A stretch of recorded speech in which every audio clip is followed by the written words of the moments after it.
మనం ఎంత జాగ్రత్తగా ఉన్నా ప్రమాదం అనేది ఎటువైపు నుంచి వస్తుందో ఎవ్వరికీ తెలియదు.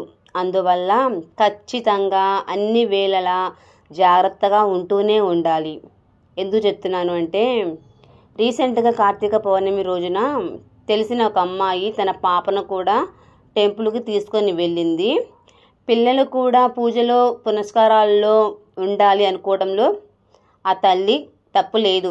ఎందుకు అంటే తను చేస్తున్న పూజల్లో తనకు కూడా ఒక వంతు ఉండాలి, తను కూడా ఒక భాగం అవ్వాలి అని ఆశతోటి తీసుకొని వెళ్ళింది.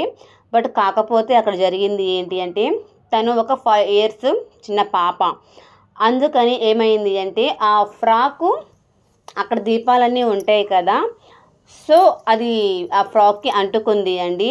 అంటుకోవటం వల్ల కాలు లెఫ్ట్ లెగ్ అయితే కాలింది అని నేనైతే విన్నాను. తను కూడా తెలిసిన అమ్మాయి వాళ్ళ కజిన్ సిస్టర్. ఓకేనా? అందుకని చెప్తున్నాను, జాగ్రత్తగా ఉండండి.